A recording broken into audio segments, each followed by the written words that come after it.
Bismillah. Assalamualaikum warahmatullahi wabarakatuh. Alhamdulillahirabbil alamin. Wa bihi nasta'inu ala umuri dunya waddin. Allahumma shalli ala Muhammad wa ala ali Muhammad kama shallaita ala Ibrahim wa ala ali Ibrahim innaka Hamidum Majid. Amma ba'du. Pertama-tama marilah kita memuji Allah Subhanahu wa taala atas segala nikmat dan karunia-Nya yang begitu banyak yang Allah Subhanahu wa taala berikan kepada kita. Allah Subhanahu wa taala berfirman, "Wa in ta'uddu ni'matallahi la tuhsuha." Jika engkau menghitung-hitung nikmat Allah Subhanahu wa taala, pasti kalian tidak akan mampu menghitungnya karena saking banyaknya. Iya, dari mulai bangun tidur sampai tidur kembali itu semuanya adalah nikmat Allah. Bernafas saja itu nikmat yang luar biasa, ya kan? Nikmat yang sangat banyak. Salawat dan salam mudah-mudahan terhaturkan kepada Nabi kita Muhammad SAW, keluarganya, dan juga para sahabatnya, dan juga orang-orang yang senantiasa mengikuti beliau hingga akhir zaman. Dan mudah-mudahan Allah jadikan kita sebagai pengikut Nabi Muhammad SAW. Allahumma amin. Kaum muslimin dan muslimat yang dirahmati Allah Subhanahu wa taala, tema pembahasan kita yaitu 4 kewajiban yang harus diketahui oleh seorang muslim. 4 kewajiban yang harus diketahui oleh seorang muslim.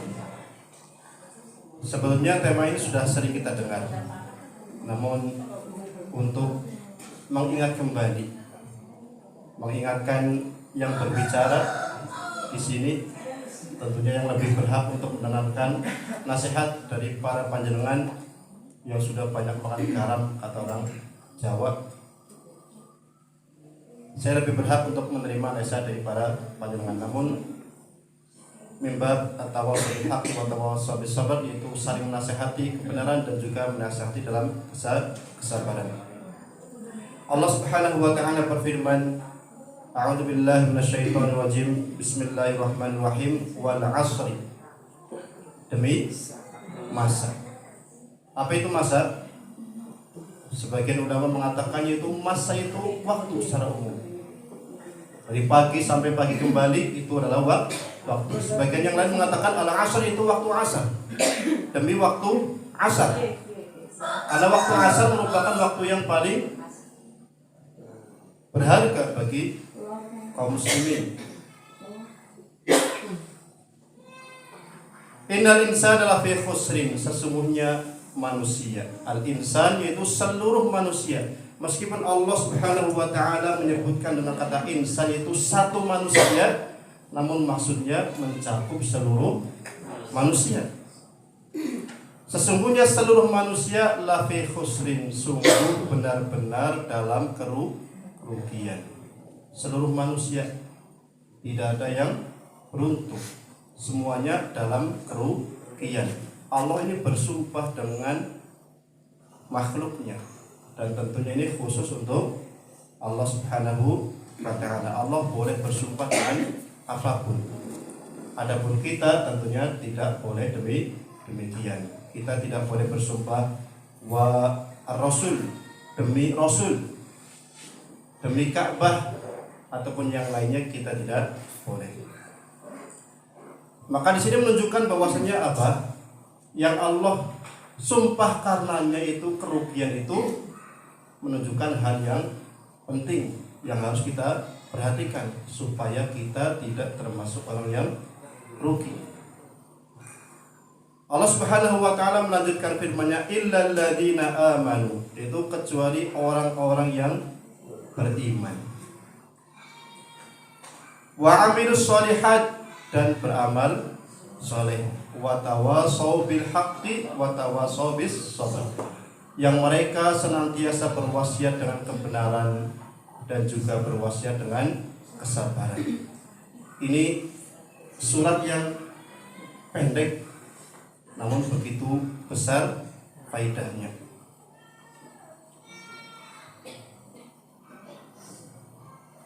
Kaum muslimin dan muslimat yang dirahmati Allah Subhanahu wa taala, maka dari surat ini Allah kecualikan orang-orang yang tidak rugi itu siapa.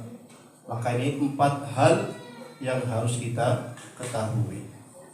Yang pertama itu siapa?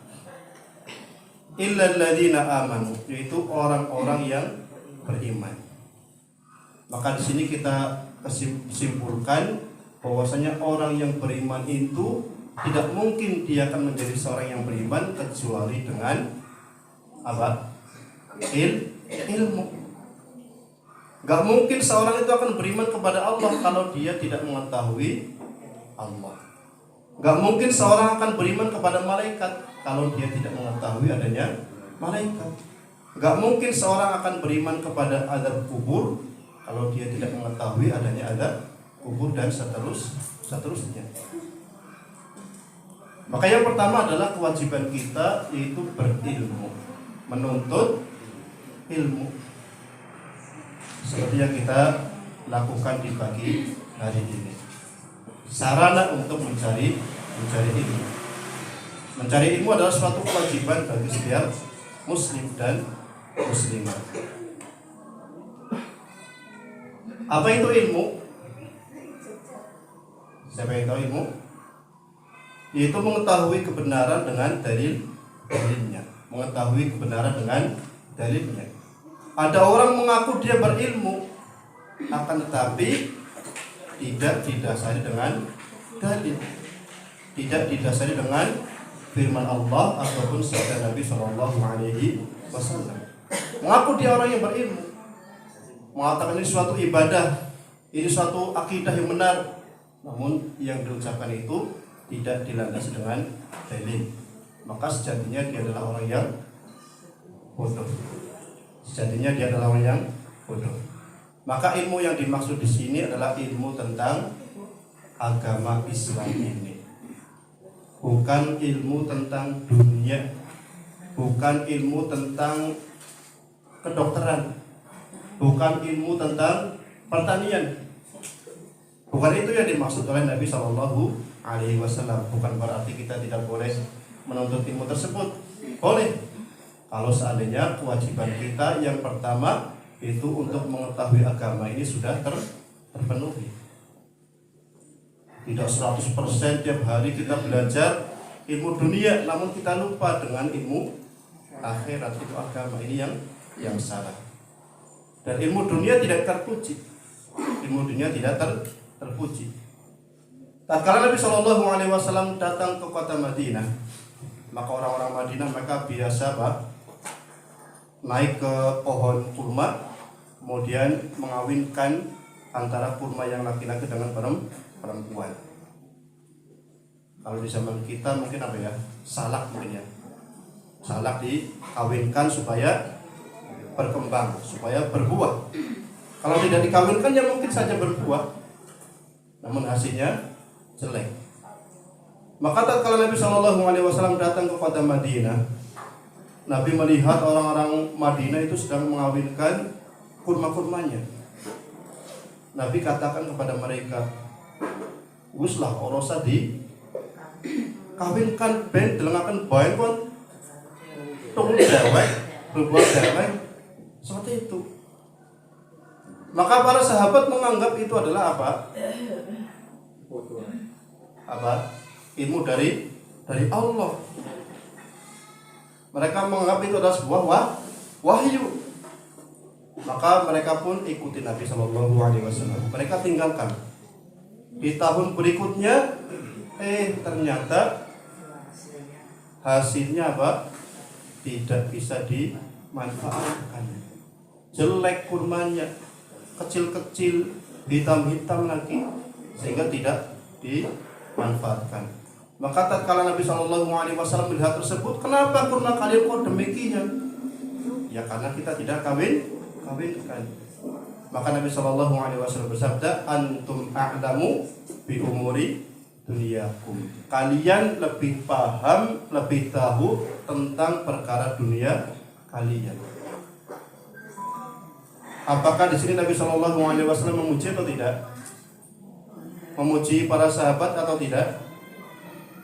Muji boten? Boten kan? Tidak mengatakan Masya Allah antum ini luar biasa, jago dalam masalah pertanian. Tidak. Nabi tidak memuji mereka. Nabi tidak mengatakan kalian luar biasa loh, Masya Allah dalam pertanian jago. Nabi tidak mengatakan demikian. Nabi hanya mengatakan antum a'lamu bi umuri dunyakum. Kalian lebih paham tentang urusan dunia kalian. Ini menunjukkan bahwasanya apa? Ilmu dunia itu ilmu yang tidak dipuji oleh syariat Islam. Artinya apa? Nabi tidak memujinya, tidak mengagungkannya. Kalau seandainya diagungkan oleh Nabi, tentunya Nabi akan mengatakan luar biasa, Masya Allah, yuk teruskan kalian pelajari ilmu dunia. Tidak demikian. Maka yang dimaksud dengan ilmu di sini adalah ilmu tentang Islam, ilmu tentang siapa Tuhan kita, siapa Nabi kita, dan apa agama kita. Kaum muslimin dan muslimat yang dirahmati Allah Subhanahu wa taala. Dan di antara hal yang lain menunjukkan bahwasannya ilmu yang dimaksud adalah ilmu agama, bahwasanya Nabi kita Shallallahu Alaihi Wasallam tidaklah Allah perintahkan untuk meminta tambahan, kecuali untuk meminta tambahan ilmu. Allah Subhanahu wa taala berfirman dalam surat Thaha ayat 114, wa qur rabbi zidni ilma, dan katakanlah wahai Nabi, tambahkan kepadaku ilmu. Nabi tidak diperintahkan untuk meminta tambahan dunia. Wahai Nabi, ayo minta tambahan dunia. Tidak. Wahai Nabi, minta tambahan istri. Tidak. Wahai Nabi, minta tambahan anak. Tidak. Nabi hanya diperintahkan untuk meminta tambahan ilmu. Wa qur rabbi zidni ilma. Wahai Nabi, ucapkan, wahai Tuhanku, tambahkan kepada saya ilmu.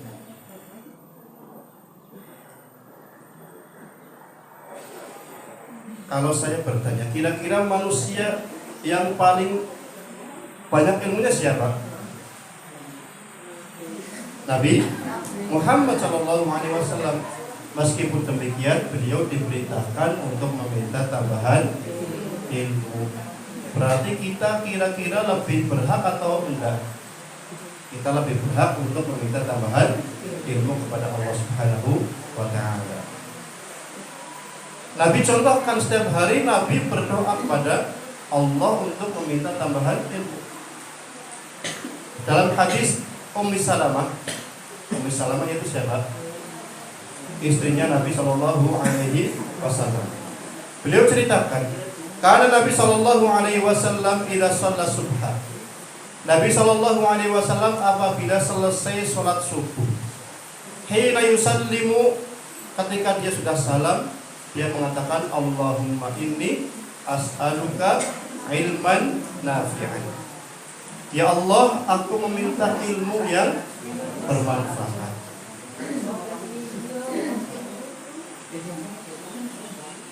Nah, Nabi kita tatkala sudah salam dari sholat subuh, Assalamualaikum warahmatullahi wabarakatuh, tidak kanan, diucapkan Allahumma inni as'aluka ilman nafi'an. Para ulama dalam menafsirkan hadis ini, mereka yang mengatakan ketika salam langsung mengucapkan ini sebelum istighfar. Ada yang mengatakan setelah zikir selesai, lalu mengucapkan Allahumma inni as'aluka ilman nafi'an wa rizqan thayyiban wa amalan mutaqabbal. Ini tiga hal ini yang selalu diminta Nabi kita setelah sholat subuh. Kita minta atau enggak? Kadang-kadang kalau religius, paling biung-biung ibu-ibu anaknya nangis lah, terus zikir, ya kan? Iya. Kadang-kadang lupa dengan meminta ini. Kalau bapak-bapak ya mungkin waktunya lebih santai lah, anak-anak semua loh, terlalu boy, terlalu biung.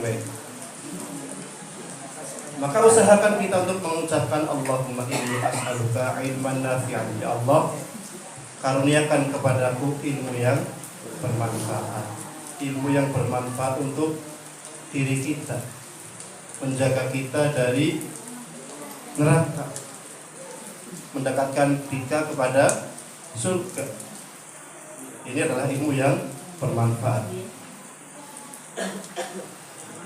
Waris thayyiban, dan rezeki yang baik, rezeki yang halal. Allah Subhanahu wa taala perintahkan para rasul, ya ayyuhar rusul, wahai para nabi, kulu minat thayyibati, makanlah dari yang baik-baik, wa'malu sholihah, dan beramalah sholih. Maka para ulama menafsirkan bahwasanya ada hubungan antara makanan yang halal dengan amal soleh. Allah perintahkan para rasul, wahai para rasul, makanlah yang baik-baik dan beramalah soleh. Ini ada hubungannya. Orang yang senantiasa makan yang halal, maka akan dimudahkan baginya beramal soleh. Kalau orang makanannya semuanya haram, garuk tangi sholat subuh aja merasa berat. Yang laki-laki, apalagi mau jamaah. Bangun mau sholat subuh saja di awal waktu ini sudah berat sekali. Apalagi mau datang ke musola ulul albab untuk jamaah, kira-kira begitu sangat berat. Maka ada hubungan yang erat antara makanan yang halal dengan amal soleh. Orang yang senantiasa makan yang halal, maka akan mudah baginya beramal soleh. Dalam sebuah hadis, meskipun hadis ini dilemahkan oleh para ulama, Nabi SAW bersabda, kullu lahmin nabata an haramin fannaru awla bihi. Setiap daging yang tumbuh karena yang haram, karena memakan yang haram, orang dia memakan riba umpamanya. Riba haram atau halal? Haram. Iya, haram kan? Semuanya tahu riba haram, namun belum tentu paham apa itu riba. Riba itu kayak apa, ini belum tentu paham. Maka apa? Setiap tubuh, setiap jiwa yang diberi makan, yang diberi asupan dari yang haram, maka neraka lebih pantas untuk kullu lahmin nabata an haramin fannaru awla bihi. Maka wajib bagi kita untuk menjaga diri kita dari hal-hal yang diharamkan, karena yang halal itu jauh lebih banyak daripada yang haram. Yang diharamkan dalam Al-Quran mungkin dengan 1, 2, 3, namun yang dihalalkan begitu sangat banyak. Minum teh halal kalau didapatkan dari yang halal, namun kalau tehnya didapatkan dari korupsi, dari hasil riba, tentunya ini menjadi tidak haram. Wa amalan mutaqabbala, dan amal yang diterima. Ada yang menjamin di antara kita ada satu amalan saja yang diterima oleh Allah? Tentunya tidak ada yang bisa menjamin. Maka ini sebagai motivasi bagi kita untuk senantiasa beramal soleh. Belum tentu kita sholat subuh berjamaah dan itu diterima oleh Allah. Maka ini dirahasiakan oleh Allah supaya apa? Orang berlomba-lomba dalam berbuat kebaikan. Kalau dikasih tahu, wahai si fulan, sholat subuhmu mau diterima, di sini bangga sekali, mungkin dia akan yang sudah terima sholat itu, sholat. Ini makanya apa? Dirahasiakan diterima atau tidaknya pahala seorang. Suatu ketika Ibnu Umar siapa? Putranya Umar, ya, anaknya Umar bin Khattab. Suatu ketika datang ke rumahnya seorang minta sesuatu kepadanya. Maka Ibnu Umar perintahkan kepada anaknya, berikan dia setengah dinar. berikan dia setengah dinar. Berapa itu setengah dinar? 2 gram. 2 gram emas, berikan dia setengah dinar. Pemerintah ini dikasih 2 gram. Berarti kalau sekarang berapa ini? 2 juta. Maka anaknya tadi yang mengasihkan kepada pengemis tadi mengatakan kepada bapaknya, jazakallahu khairan. Semoga Allah membalas kamu dengan kebaikan. Maka Ibnu Umar mengatakan kepada anaknya tadi, seandainya saya mengetahui bahwasanya Allah Subhanahu wa taala menerima satu sujud saja dariku, sungguh itu lebih baik daripada dunia dan seisinya. Ini kalau mengetahui, namun kan kita tidak tahu mana amalan kita yang diterima oleh Allah. Maka ini memotivasi bagi kita untuk senantiasa beramal soleh. Bisa jadi ada amalan kita yang diterima. Kita tidak mengetahui apakah amalan kita diterima atau tidak. Bisa jadi karena ibadah kita tidak sesuai dengan yang diperintahkan oleh Rasul, sehingga ditolak. Ikhlas, namun tidak sesuai dengan apa yang dicontohkan oleh Rasul. Ataupun sudah sesuai dengan yang dicontohkan oleh Rasul, sholatnya udah spek jiplek dengan yang dilakukan oleh Rasul, namun tetapi tidak dibarengi dengan ikhlas, pamer, ria. Apalagi di zaman sekarang kan mudah untuk pamer kan. Orang dahulu yang gak ada selfie kan, terus pengajian selfie di depan masjid, terus pengajian dia mau sholat selfie dahulu, mau baca Quran di foto mushafnya. Ini tujuannya untuk apa? Biar diketahui orang. Bisa jadi amalan-amalan yang seperti ini nih menggugurkan pahala kita yang seharusnya diterima menjadi 0, bahkan malah disiksa oleh Allah Subhanahu wa ta'ala. Maka ini sarana-sarana yang memudahkan bagi kita seharusnya HP kan, namun bisa jadi menggugurkan amalan-amalan kebaikan bagi kita. Umroh, foto Ka'bah, foto di depan Ka'bah dan seterusnya. Kalau nggak foto kan nggak apa-apa, Mbok. Iyalah. Kita mau ke Madinah, nggak ada yang tahu kita ke sana juga nggak ada masalah. Kita mau datang ke pengajian, nggak ada yang tahu kita datang juga ada masalah. Iya.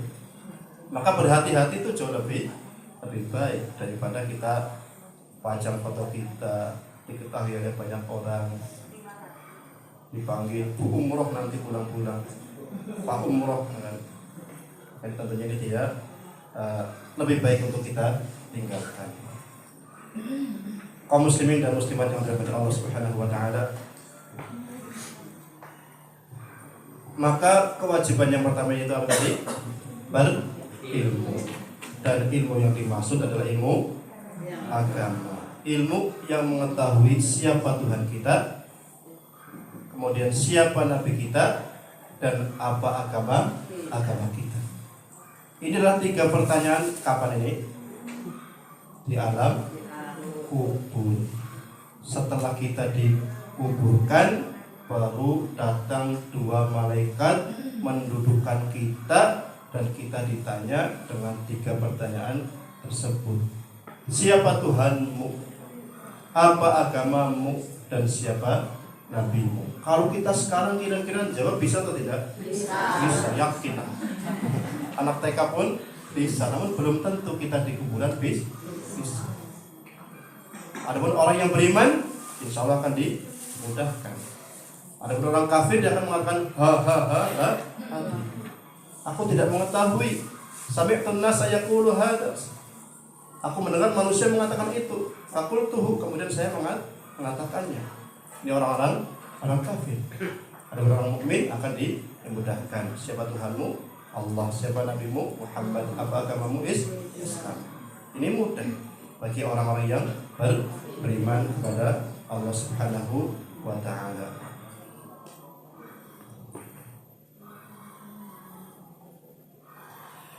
Kaum muslimin dan muslimat, bapak-bapak dan ibu-ibu sekalian yang dirahmati Allah Subhanahu wa ta'ala, Maka ilmu tentang 3 hal tersebut merupakan ilmu yang agung.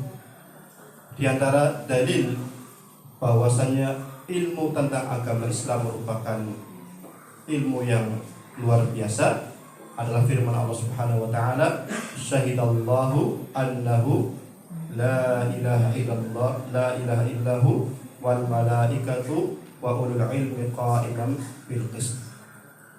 Allah Subhanahu wa taala bersaksi bahwasanya tidak ada Tuhan bukan selain Allah, Bu. Tidak ada Tuhan yang berhak disembah kecuali Allah. Ini terjemahan yang kurang pas, bukan salah namun kurang. Al-Baqarah diterjemahkan tidak ada Tuhan kecuali Allah, ini terjemahan yang kurang pas. Karena dalam bahasa Arab, Bu, ini ada istilahnya apa? La yang menafikan seluruh jenis. Dan tatkala orang Arab menggunakan la ini, dia ada sesuatu yang dihilangkan. Jadi orang Arab tatkala menggunakan la ini biasa menghilangkan kata yang boleh dibuang. Di la ilaha illallah. La ilaha ini namanya apa? La yang menafikan seluruh jenis. Ketika saya mengatakan tidak ada seorang pun di masjid, tidak ada seorang pun kecuali Muhammad, maka di sini ada sesuatu yang dibuang. Tidak ada seorang pun kecuali Muhammad. Maksudnya apa? Tidak ada seorang pun di masjid kecuali Muhammad. Berarti yang dibuang ini apa? Nah, kita tentukan seperti la ilaha illallah. Berarti apa artinya? La ilaha, dan di sini ada yang dibuang. Yaitu kata apa? Hakun illallah. Tidak ada Tuhan yang benar, yang berhak disembah kecuali Allah. Makanya harus kita terjemahkan kembali kalau kita terjemahkan ke bahasa Indonesia. Tidak ada Tuhan yang berhak disembah kecuali Allah. Kalau tidak ada Tuhan kecuali Allah, kan ada orang yang menyembah selain Allah, ada orang yang menyembah sapi. Di India sapi dijadikan sebagai Tuhan. Ya kan? Kiai Slamet, makna dengan Kiai Slamet di mana ini? Di Solo umpamanya. Diagung-agungkan, dibesarkan. Ada orang yang menyembah Nabi Isa. Ada orang yang menyembah Uzair dan Tuhan-Tuhan selain Allah begitu banyak. Maka kalau kita terjemahkan tidak ada Tuhan kecuali Allah, ini kurang pas. Karena sesuatu yang dibuang tadi oleh orang Arab ini harus dimunculkan dalam bahasa kita. Tidak ada Tuhan yang berhak disembah kecuali Allah. Ini Allah bersaksi bahwasanya tidak ada Tuhan yang benar kecuali Dia. Wal malaikatu, dan juga para malaikat juga bersaksi. Wa ulul ilmi, dan juga orang-orang yang berilmu. Allah jejerkan di situ, ada Allah, kemudian para malaikat, dan juga orang yang berilmu. Mereka bersaksi semuanya bahwasanya tidak ada Tuhan kecuali yang berhak disembah kecuali Allah. Ini bukti bahwasanya orang yang berilmu memiliki kedudukan yang tinggi. Ketika disebutkan datang Pak Jokowi dan Muslimin, ini kan Muslimin disejarkan dengan Pak Jokowi kan menjadi namanya tinggi. Orang yang berilmu sama, persaksiannya disamakan dengan persaksian Allah dan malaikatnya, menunjukkan bahwasanya orang yang berilmu adalah orang yang memiliki kedudukan yang tinggi. Maka berbahagialah bagi orang-orang yang berilmu. Maka berusaha bagi kita untuk berilmu, mencari ilmu. Pengajian bukan sebulan sekali, Bu. Pengajian sebulan sekali, kalau ngantuk-ngantuk ini kan lupa jadi apa yang disampaikan. Maka ngaji itu bukan hanya sekali. Naik orang-orang pengajian di desanya ya golek. Naik golek orang kober mau sawah bahan ya online aku ya. Kan zaman canggih, Bob. Iya, online sekarang ada banyak. menggunakan aplikasi-aplikasi, ada YouTube, ada yang lain. Namun tentunya juga harus kita memilih, jangan asal dengerin pengajian, bisa jadi orang itu tersesat. Dan alhamdulillah di Kebumen Bu, kalau mau ada radio online tapi masih ya, radio RPDK, radio RPDK, tinggal ketik di Play Store RPDK, nanti akan muncul gambar seperti ini. Ini RPDK, saya iklan ini, nggak apa-apa, ini kebaikan. Ini bisa kita dengerin pengajian, kita dengerin murotal setiap pagi 24 jam online. Meskipun harus mengeluarkan biaya, namun ya insya Allah ini menjadi pahala. Di ketika aja RPDK, nanti akan muncul, tinggal di instan. Insya Allah mungkin sehari ya 2000 lah, itu tidak habis. Namun insya Allah kita akan mendapatkan manfaat yang banyak. Dari pagi 5:30 sudah ada pengajian, nanti jam 7 sudah ada, jam 10 ada, dan jadwalnya juga bisa dilihat tiap hari apa saja yang akan kita dengarkan di situ. Kemudian insya Allah ini merupakan radio yang mudah-mudahan mendapatkan manfaat. Kalau radio yang offline belum ada di Kebumen, mudah-mudahan kedepannya ada. Kemudian di antara dalil yang menunjukkan mulianya ilmu, Allah Subhanahu wa ta'ala berfirman, innama yakhshallaha min ibadihi ulama. Innama yakhshallaha min ibadihi ulama. Sesungguhnya yang takut kepada Allah Subhanahu wa ta'ala dari hamba-hambanya adalah para ulama, orang-orang yang berilmu. Tidak mungkin orang yang tidak berilmu dia akan takut kepada Allah. Maka pentingnya bagi kita untuk berilmu supaya kita takut kepada Allah Subhanahu wa ta'ala yang telah menciptakan kita semuanya. Dan di antara dalil dari Nabi sallallahu alaihi wasallam itu sabda Nabi sallallahu alaihi wasallam, man salaka tariqan yaltamisu fihi ilman sahhalallahu lahu bihi tariqan ilal jannah. Barang siapa yang menempuh jalan yang dia mencari ilmu di jalan tersebut, maka Allah akan mudahkan baginya jalan menuju surga. Maka menuntut ilmu adalah jalan termudah untuk menghantarkan kita kepada surga. Berat apa susah? Berat. Kalau gampang ya iya. Apalagi di zaman sekarang menuntut ilmu begitu berat. Iya, ini caranya mudah namun sebetulnya berat. Nang omah arep ngaji, arep maca buku begitu abot. Mau datang ke pengajian juga begitu abot. Namun barang siapa yang menempuh jalan menuju ilmu, maka Allah mudahkan baginya jalan ke surga. Ini juga menunjukkan bahwasanya ilmu adalah sesuatu yang mulia. Maka jangan bosan-bosan bagi kita untuk senantiasa mencari ilmu dengan sarana-sarana yang Allah berikan kepada kita, yang Allah mudahkan di zaman sekarang ini. Mungkin zaman kita kecil mau belajar kita harus keluar, mau ngaji awalnya turutan harus ke musola atau enggak ke rumah kiai.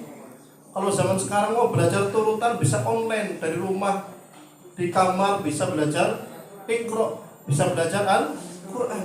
Begitu mudahnya di zaman sekarang ini. Namun juga sebaliknya, keburukan juga semakin mudah diakses.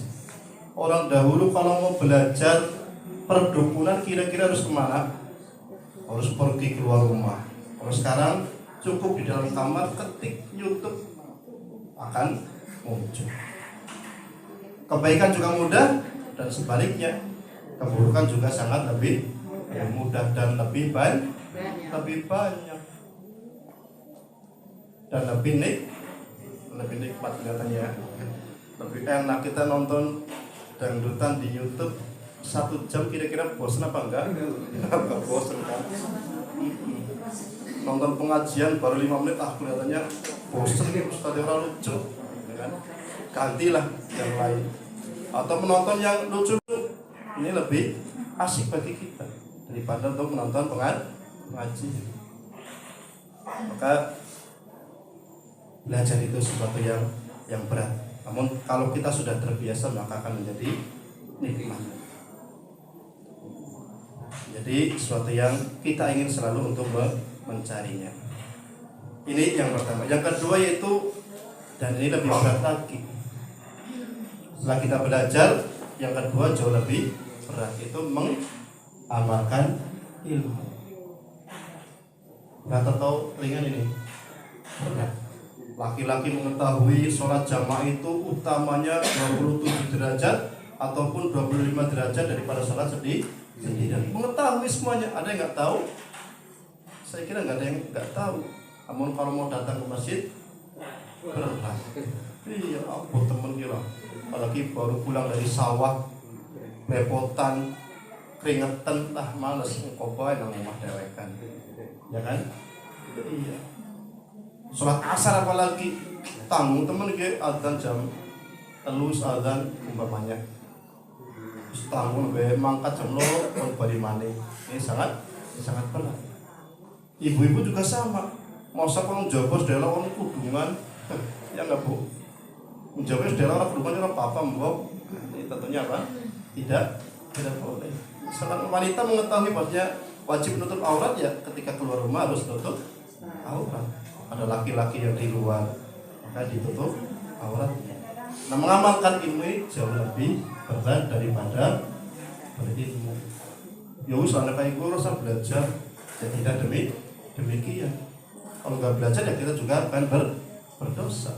Karena belajar itu suatu kewajiban. Kalau berilmi fardhatun ala kulli muslimin.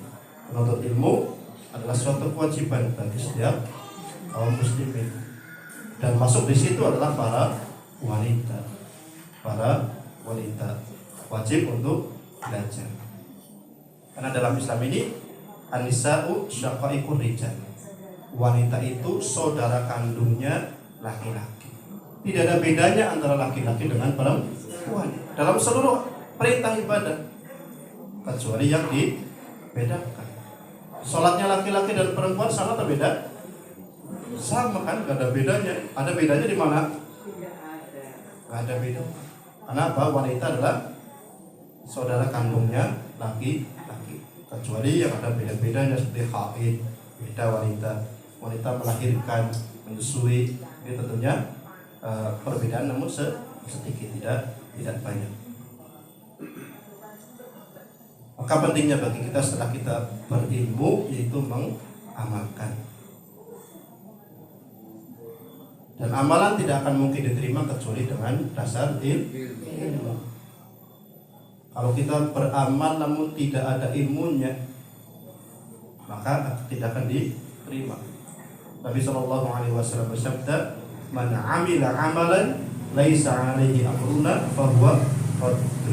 Barang siapa yang beramal dengan suatu amalan akan tetapi amalan tersebut tidak didasari dengan contoh dari kita, maka amalan tersebut ditolak.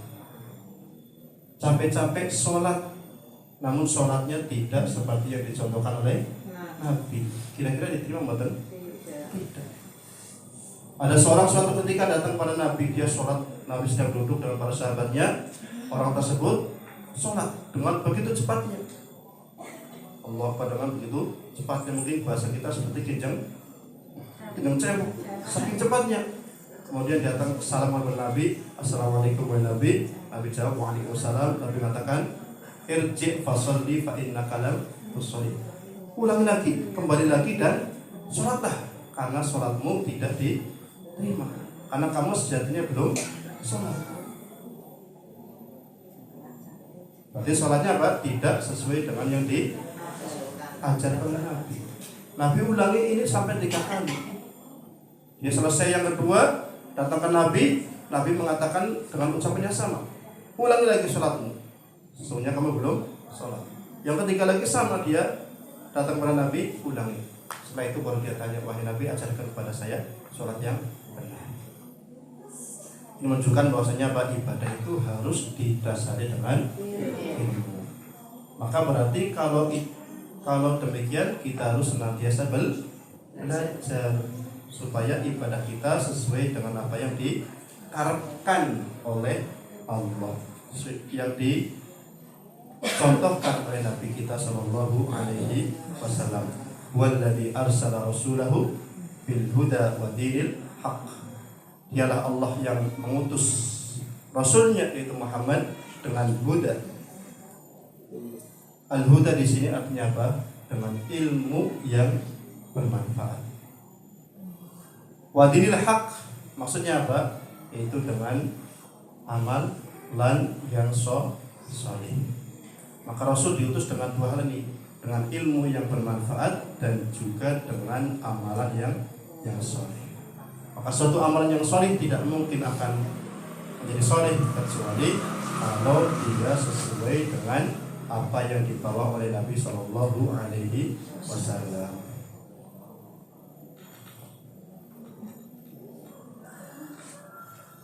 Kaum muslimin dan muslimat yang dirahmati Allah Subhanahu Wa Taala, maka di sana ada ancaman bagi orang-orang yang sudah berilmu namun tidak mengamalkan ilmunya. Di akhirat nanti orang yang pertama kali dihisab itu siapa? Orang yang berilmu namun tidak mengamalkan ilmunya.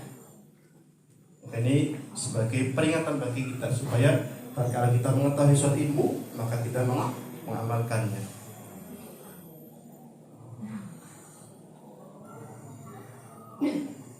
Yang ketiga yaitu kita mendakwahkan. Tadi watawasau bil haqqi, yaitu kita mendakwahkan apa yang sudah kita ketahui. Qul hadhihi sabili ad'u ila Allah. Katakanlah wahai Nabi, inilah jalanku, aku menyeru kepada Allah. Ala basiratin. Namun syaratnya apa? Ala basiratin, di atas ilmu. Jangan hanya berdakwah. Ana wa manittaba'ani, di atas ilmu saya dan juga orang-orang yang mengikuti saya. Maka tatkala kita ingin berdakwah kita harus berilmu. Balligh wa'ani walau ayat. Sampaikan dariku meskipun hanya satu ayat. Kita mengetahui bahwasanya seorang wanita harus menutup aurat, ya anaknya didakwahkan, wahai anakku jangan buka aurat. Jangan buka aurat di luar, harus ditutupi.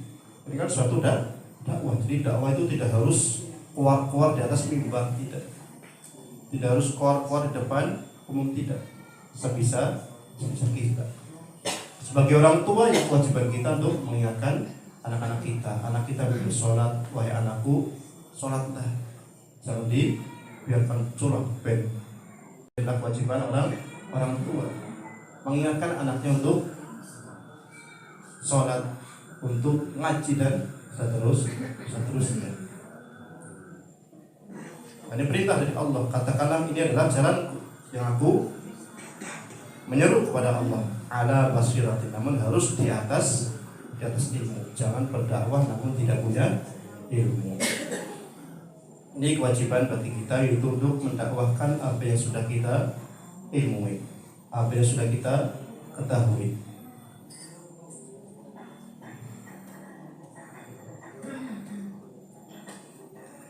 Kaum muslimin dan muslimat yang dirahmati Allah Subhanahu wa taala, yang terakhir yaitu apa? Watawassaw bil haqqi watawassaw bis sabri, itu bersabar dalam ketiga hal tersebut. Bersabar dalam mencari ilmu. Mencari ilmu butuh kesabaran.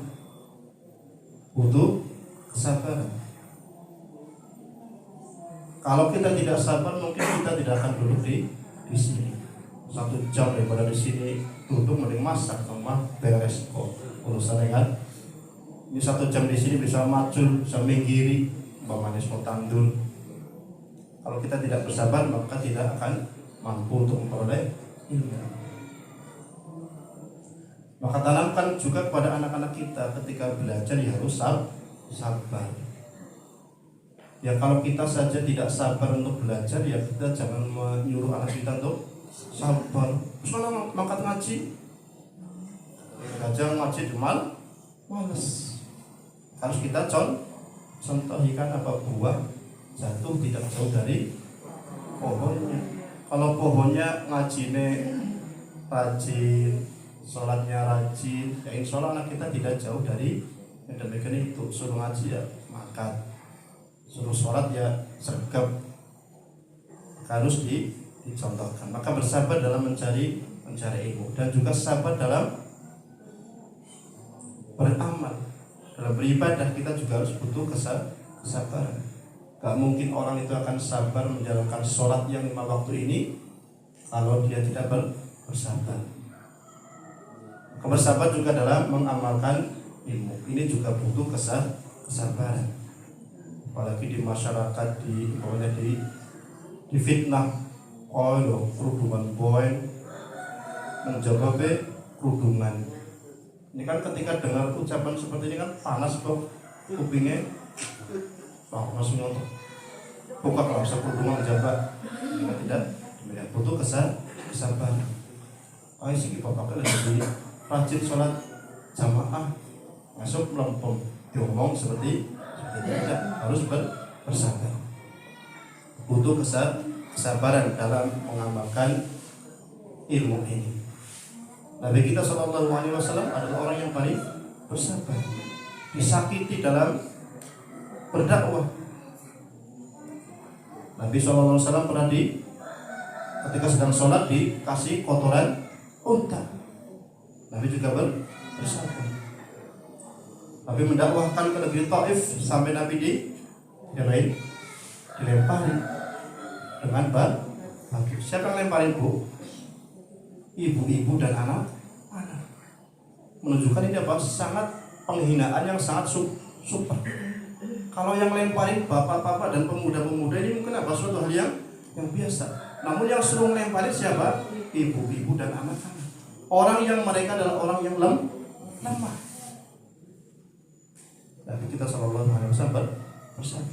Mungkin kalau Nabi kita nggak bersabar ya akan sampai Islam sampai sekarang ini.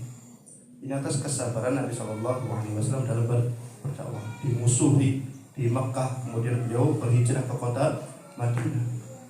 Sabar, meskipun dengan banyak pengorbanan, disakiti, dilempari, dihina. Nabi dikatakan sebagai orang yang gila. Pernah nggak kita dikatakan sebagai orang gila di masyarakat kita? Saya yakin tidak ada.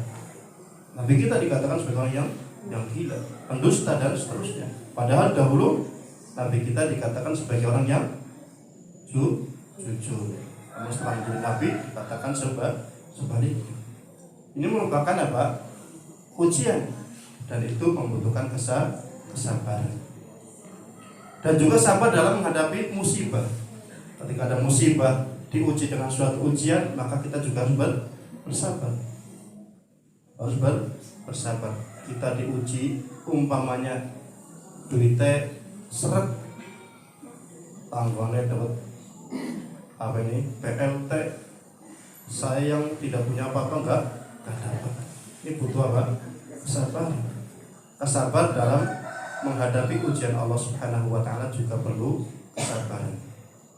Suatu ketika Nabi SAW melewati suatu kuburan dan mendapati ada seorang ibu-ibu sedang menangis. Nabi mengatakan, sabar. Mengatakan sabar. Wanita tersebut mengatakan apa? Kamu nggak tahu sih apa yang saya rasakan. Ini anak saya meninggal loh. Ini apa yang dikatakan oleh wanita tersebut. Maka setelah Nabi lewat begitu saja, para sahabat mengatakan, tahu nggak siapa tadi yang ngomong? Nggak tahu. Siapa itu? Nabi Muhammad SAW. Maka wanita tersebut langsung kejar, datang ke rumah Nabi SAW, dan dia katakan, saya tidak mendapati di rumah Nabi itu bawabun, itu para penjaga. nggak ada di rumahnya yang jaga rumahnya, nggak ada satpamnya, apalagi sampai polisi. Padahal dia adalah seorang nabi. Ya heran, begitu herannya. Nabi saja rumahnya tidak ada penjaganya.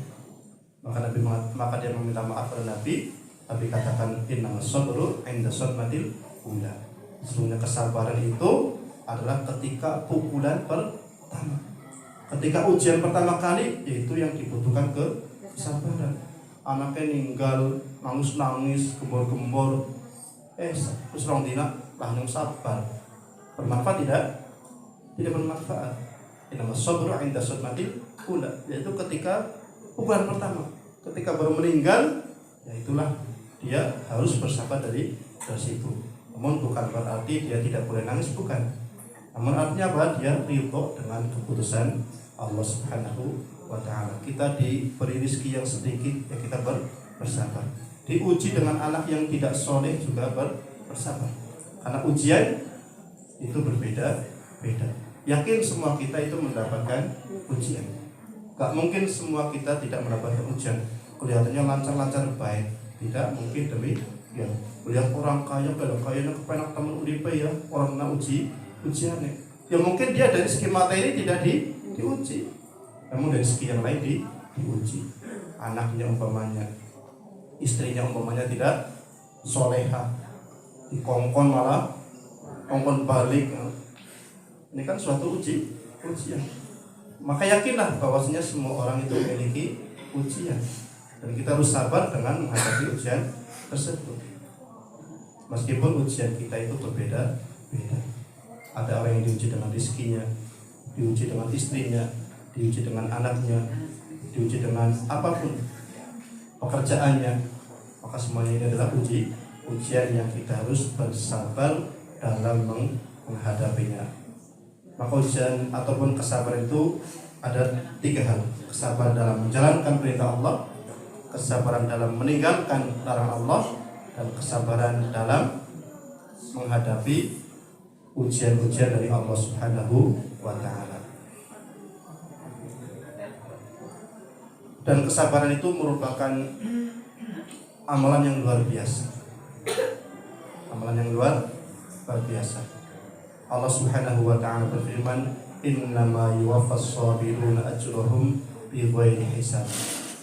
Sesungguhnya Allah Subhanahu wa ta'ala mengganjar orang-orang yang sabar dengan pahala yang tidak terhitung. Orang yang bersabar pahalanya tidak terhitung, bighairi hisab, tanpa hitung-hitungan. Contohnya di mana? Dalam puasa. Puasa yang paling banyak berperan di situ apa? Kesabaran. Maka orang yang berpuasa Allah ganjar sendiri.